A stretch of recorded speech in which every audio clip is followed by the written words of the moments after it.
Today's episode of Business Africa is about resilience. We explore how African economies are coping with global crisis. Welcome, I'm your host, Afolake Oyinloye. The top stories this week.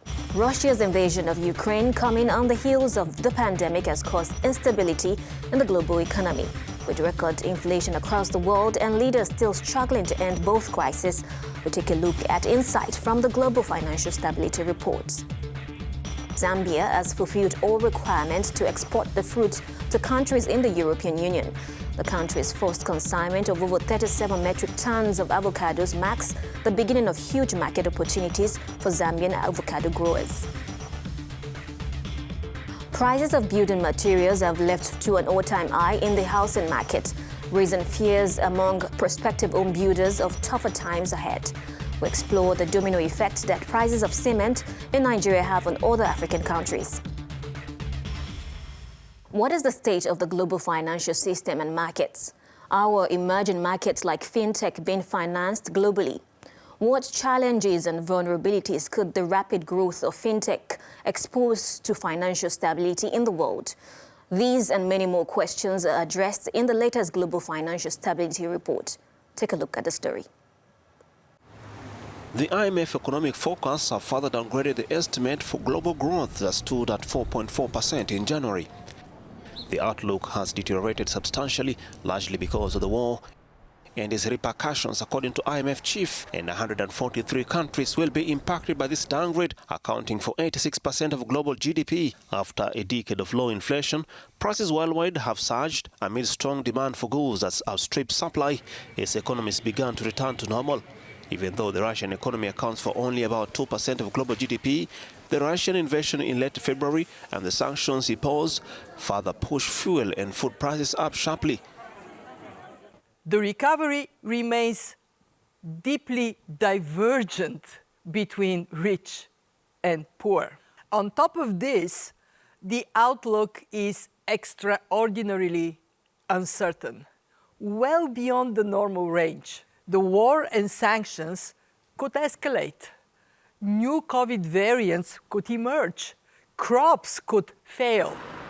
This further complicates policy making, as major central banks are raising interest rates to contain prices, but has instead increased borrowing costs for emerging markets and developing nations which face high debt burdens. The IMF says the double crisis and its ability to deal with them are further complicated by another growing risk: fragmentation of the world economy into geopolitical blocs with different trade and technology standards, payment systems, and reserve currencies.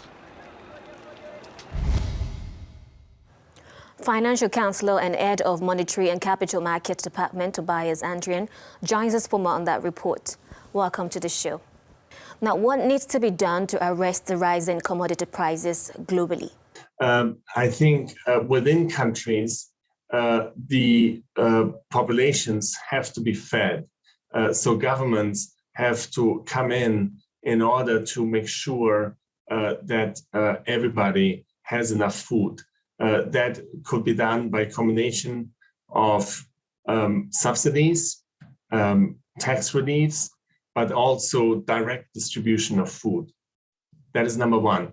Number two, internationally, the community has to come together to help countries that are struggling. International financial institutions have a particularly important role to play here in terms of helping countries via rapid financing arrangements or other forms of financing to get through this acute food crisis.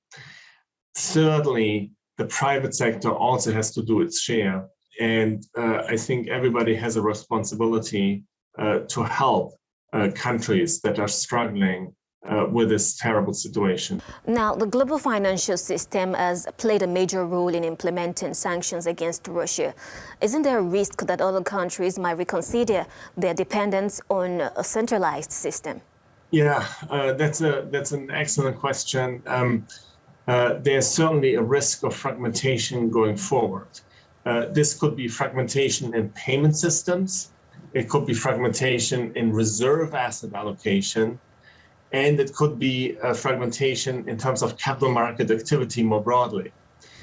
Today, the US dollar is the dominant currency in global financial transactions, followed by the euro and some other currencies. Now, over time, we have always seen some shifts in terms of the importance of the dollar or other currencies, but those shifts have typically been very slow moving. So we would expect there to be some movement towards other currencies, but we don't expect that to be very dramatic at this point. Now, considering the effect of the war and the pandemic on the global supply chain, now what remedies or safeguards can be put in place to protect the global economy? As a result of supply disruptions, we see a very elevated inflation. And one of the main policy challenges for central banks around the world is to address this high level of inflation. So central banks have started to tighten monetary policy. But of course, they have also to be more microeconomic policies that aim at resolving supply disruptions. For example, in China, where many cities are shut down again due to COVID, the government is taking measures in order to make sure that supply chains continue to function. So those are ports, those are truck delivery systems, and train delivery systems. So it's a combination of micro policies for supply chains and then macro policies to contain the spread of inflation. This is, in my view, the appropriate policy response. Mr. Tobias Andrian, thank you so much for making up time for this interview. Thank you very much in your interest. The healthy nature and multiple uses of avocados result in a strong consumer demand for avocados. The product is expected to become the second most traded major tropical fruit by 2030 after bananas. Zambia is ready to tap into that market as it joins the list of countries eligible to export this fruit to Europe. Zambia has officially started exporting avocados to the European Union. This comes after the country successfully met phytosanitary requirements. 37 metric tons of avocados have already been delivered to the Netherlands and Germany, resulting in the country's biggest export consignment ever. Discussions between Zambia and South Africa are on the way and could lead to exports there too. We're almost concluding with the South African market. So Zambia will be exporting all these fruits in all different directions. Aside from 2018, export value has been really low. Buttermere Farms is one of the companies who pushed for mass exportation of avocados to the European Union. This is the first batch directly exported from the farm in a very long time.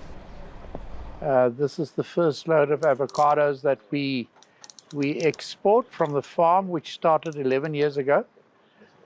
We are very excited about this, and obviously this is something completely new, a Zambian product. And I want to thank everybody involved in making this possible, the whole value chain that work together. It's not just about farming, it's about markets, it's about logistics, it's about the rules and regulations that you need to be able to export. This new market is very promising for avocado growers. The continent's current #1 producer is South Africa, but it is also Africa's first consumer, with an average of 8 kilos per capita consumption in 2000. There's been a consistent increase in the prices of cement. Nigeria has by far the largest cement industry in West Africa. In this report, we look at the reason for the increase and the effect on other African countries. We'll also explore how this phenomenon is affecting ongoing construction and intended construction projects in Africa's most populous nation.